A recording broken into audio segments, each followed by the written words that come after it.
marami na kasi nagdududa, ba? Marami na nagdududa dito sa Maleta Boys. Okay, alam naman natin yan.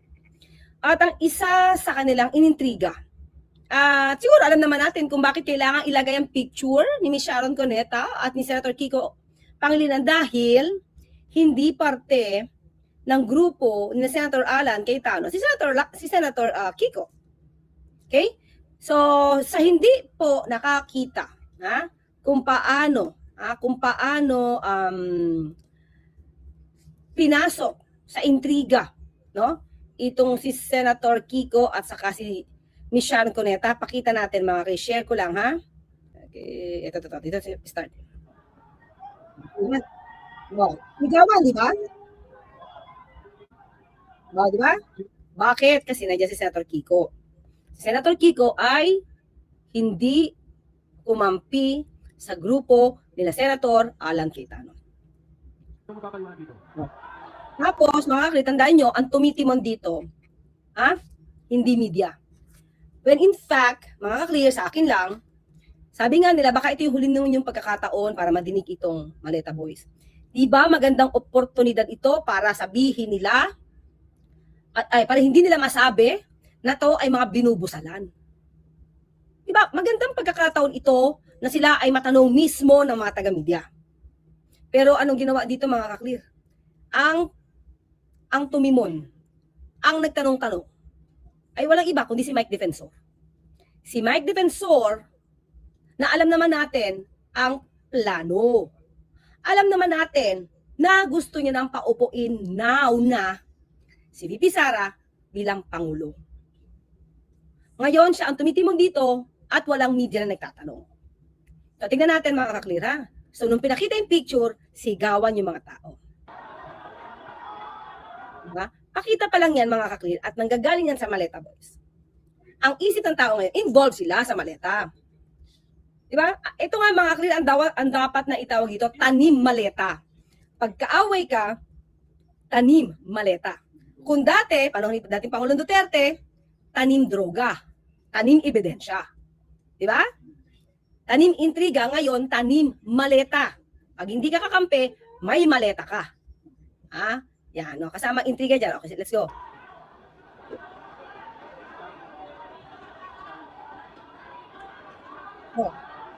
Huwag nyo sabihin, may defensor na hindi nyo alam. Diba? Ang dahilan kung ba't nilagay ang picture dyan ni Senator Kiko Pangilinan at saka ni Ms. Sharon Cuneta. Maliwanag naman ang intensyon, di ba?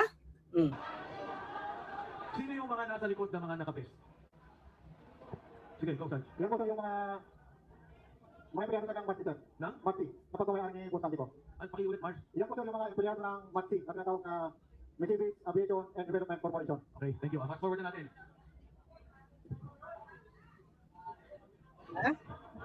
After ng picture nila Ms. Sharon Cuneta, may pinakita di umanong maleta na may laang mga klitandaan nyo. Natatandaan nyo kung paano na-entrap yung opisyal ng PGMN? Di ba? Hindi lahat ng pera na ginamit sa Budel money. Totoo. Usually, ibabaw lang yan. So, ito hindi mo nga alam kung saan to galing eh. Hindi mo nga alam kung rekto yan eh. Di ba? So, tingnan nyo sa picture nila Senator Kiko Pangilinan, after makita, ito yung pinakita, maleta. Tapos sabi niya, totoo daw yung pera. Di ba? Eh kayo ba, may nakita kung totoong pera yan? Hindi nyo mga clear? Sino kumuha dito? Yan sir yung, nung time na yun sir, nakalaglag yan. Nalaglag? Nasira yung zipper. Kaya nakikita nyo po, hindi po yan fake. Pera po yan. Itong particular na malitang to, ilan ang laman? Parang large ata to eh. Large sir, nasa 50 to 70 million ang nilalaman niya sir. 70 million? 50 to 70 million? So, kita nyo mga clear kaya dyan nag-react si Ms. Sharon Cuneta. Ito reaction niya, di ba? Siyempre. Umalma. Hindi nagpatinag si Ms. Sharon Cuneta at saka si Senator Kiko. Pagkakita pa ng picture, bumanat na si Ms. Sharon. Mga sinungaling, wala kayong kwentang tao. Sharon Cuneta blasts Maleta Boys over cash delivery claims. June 16, 2016. Megastar Sharon Cuneta Pangilinan is furious over the alleged lies being spread by the so-called Maleta Boys against her husband, Senator Kiko Pangilinan, and the family. In a fiery social media post, the megastar hit back the former bodyguards of former Representative Zaldico, branding them as liars and good-for-nothing individuals after dragging her family into the flood control kickback controversy. Mga klito lang naman. Pinakilala mo yung mga tao sa likod. Tapos nandun yung picture ni Sharon Cuneta. At saka si Senator Kiko. Anong purpose mo? Kung gusto mo na naman ipakilala itong mga taong itong nasa likod na parte ng aviation, di ba? Staff. Pinagpiesta na pinagtawanan ng mga audience ang picture ni Sharon Kiko. Talaga inintigan nila. Tama, di ba, Jingle? At definitely, alam ito ni Mike Defensor. Bakit? Sila naman na yung gumawa ng kwento niyan eh. Diba? The megastar was particularly enraged over the photo shared by the group, saying it anything but a smoking gun. The image was actually taken during a widely publicized trip to Marawi after the elections. She claimed they were there to thank the people for their full support for Kiko, Senator Kiko, not some secret cash handover. Mga sinungaling. Naku, ilang exclamation point. 1, 2, 3, 4, 5, 7. Sobra talaga. Kayo. 1, 2, 3, 4, 5. I vlog about this visit. This visit my family and I made to Marawi to thank the governor, mayor, and other officials and their families for their support for Kiko. Talaga ba? Magbibigay kayo ng maleta sa amin, sa Marawi pa? Dahil pa talaga ganun kalayo, no, para ibigay lang yung maleta. Ang kakapal ng mukha ninyo, talaga, sokdulan, the megastar said in the Facebook post. Tapos mong binawi. Sharon also defended their way of life, saying everything they have is earned through honest, hard work. She said she was actually in the middle of taping when the allegations were made. Nagtatrabaho siya, Eto, nagtataping pa ako ngayon. Nagbabanat pa rin ng buto at lumalaban ng patas. Dahil lahat ng meron kami, pinaghihirapan namin. Hindi kami tulad ninyong mga sinungaling. Mga clear. Si Miss Sharon nagtatrabaho. Malinis sa trabaho. Nagbabanat ng buto. Pero itong Maleta Boys, mga ka-clear, alam naman natin, di ba? Na sila ay financially sinusuportahan ni Atty. Baligod. At sinusuportahan, di umano rin, at hindi naman ikinaila, ni Mike Defensor. Mga kasi sinabi ni Senator Baligod, sila ang nagsusuporta financially sa buong pamilya ng 18 Maleta Boys. Pamilya. Kaya sabi nila, kapatid na sinungaling ang magnanakaw. Bahala na ang Panginoon Diyos sa inyo. Alam nyo kung sino ang totoo sumusunod at sumasamba sa kanya. Wala kayong kwentang tao. Umalma agad si Miss Sharon Cuneta. Alam naman natin kung gaano naman kayaman si Miss Sharon. Diba? Okay. Pero dahil umalma, diba? Maybe testing the waters talaga to. Dahil gusto nila sila si Senator Kiko. I think, ang particular dito, hindi naman si Miss Sharon Cuneta ang gusto nilang bigyan ng intriga eh. Kundi si Senator Kiko. Kasi hindi siya parte ng grupo. Diba? So, anong ginawa ngayon, mga ka-clear? Bumahag ang buntot. Diba? Kasi mahihirapan talaga silang i-prove to. Sige. Bumahag ang buntot ng 18 Maleta Boys at yon ay mismong si Atty. Baligod ang umatras sa kwento na yan. Para idiin sila si Miss Sharon Cuneta. Anong pinabas ngayon, hindi nag-comment eh. Walang nag-comment sa aming lahat. Ang sinabi ko lang doon sa nag-ooperate ng projector, you move forward. So, okay. Sabi niya walang nag-komento, di ba? Pero ang tagal ng picture na nandoon. Pinapakita sa tao, nag-cheer ang tao, nag-ingay, nakita si Senatora Kiko at saka si Miss Sharon Cuneta. Tapos sasabi niya wala nag-komento. So okay, kung wala nag-komento, bakit niyo pa nilagay? Kung hindi pa to umalma si Miss Sharon Cuneta, mananatili sa tao, sa utak ng mga tao, na mayroon din siyang maleta dahil yun ang pinag-uusapan niyo.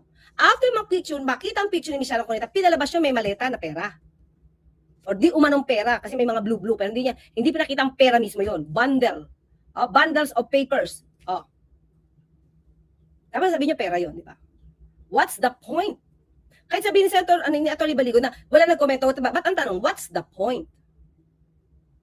Diba? Bilyones daw to. Ibig sabihin ko lahat ng pera, lahat nakisaldi ko, hindi nagsisirculate ang pera? Nakastock sa kanila? Diba, isipin natin yun. Kung lahat yan ng pera nasa maleta, hindi ba, I mean, ilang pera ang kumbaga na hoard, natago. Kailangan natin yung pera mag-circulate eh. Diba? Pero sir, ano yung purpose ng picture? Yan, anong purpose ng picture? Diba? Let's leave it at that, no? See? Ano ibig sabihin nun? Anong mali siya ang gusto nyo? Ganun lang, let us leave it at that. Bakit hindi ka, di ba, tama, nakakali, di ba? Bakit hindi ka nag-explain na wala silang kinalaman? Okay, sige ha, natin. Ano yung purpose ng picture? Ba't may picture? Sir? Let us leave it at that, Oh. no? Ang dami ng comments dyan. Nag-comment si Senator Kiko, si Shawi, na sinungaling ang mga sundalo. Pero nung tinanong, ano bang sinabi ng mga sundalo para sabihin mong sinungaling sila? Tumahimik ko sila. Okay, ang tanong kasi sa'yo, anong purpose nyo para ipakita yung picture? Bakit kailangan isama sila sa picture habang kayo ay nagkukwento? Tapos, di ba, let us just leave it at that? Hindi niya rin ma-explain eh. Tapos sasabihin niya, wala naman sinabi, pero no. The mere fact na nilabas niya yung picture, di ba? It talks a lot. It speaks a lot. Diba? Kasi you're talking about maleta. You're talking about corruption.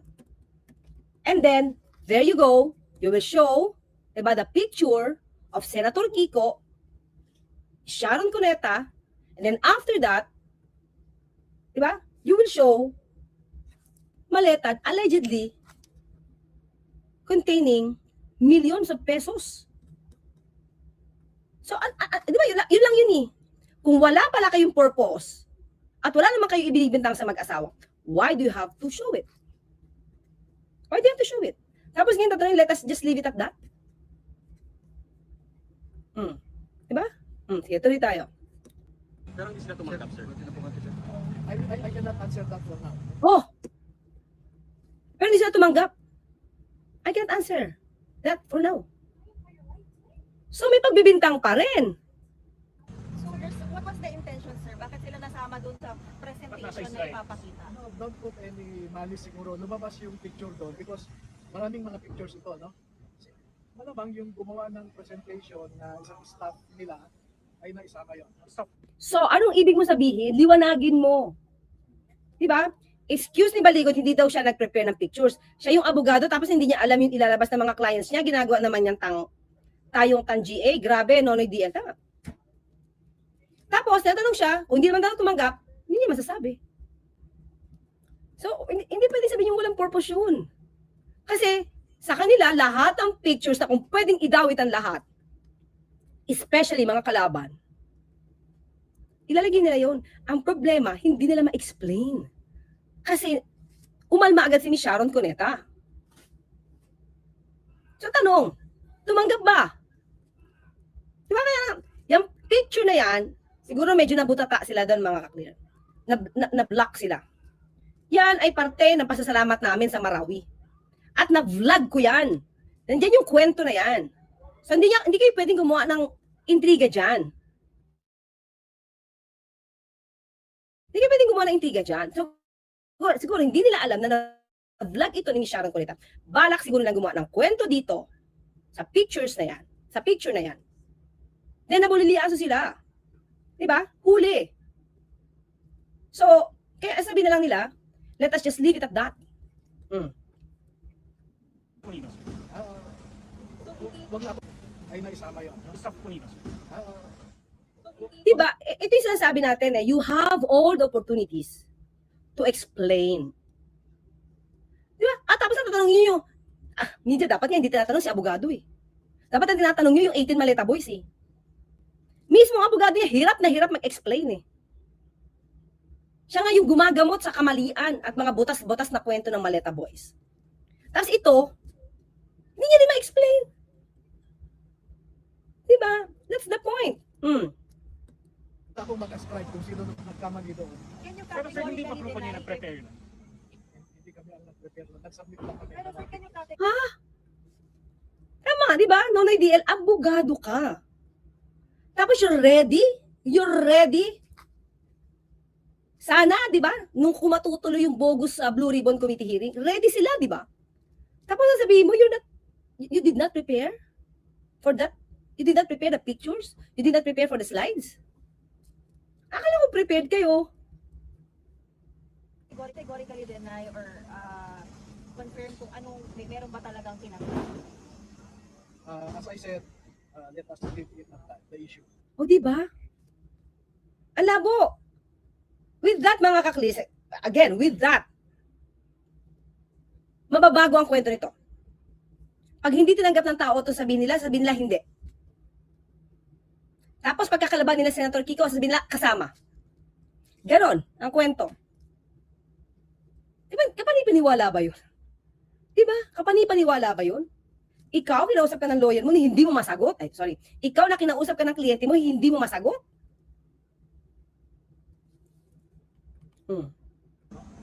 Kung sa tingin ni Senator Kiko and si Miss Sharon, they were insulted or maligned by the presentation of their pictures, so be it, no? Mag-file sila ng kaso. Diba? Tumbok nila dito, hindi naman si Miss Sharon. Si Senator Kiko. Diba? Kung gusto mo linisin yung pangalan lang, ngayon pa lang linisin mo na, pero hindi mo nililinis kasi nilalagay mo pa rin sa kumbaga yung issue floating.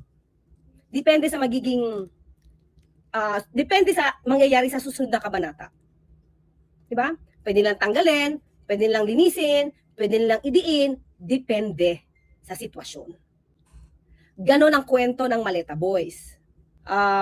Eto natin, bumahagang buntot nila, pero hindi nila kayang iwan yung intrigang ginawa nila.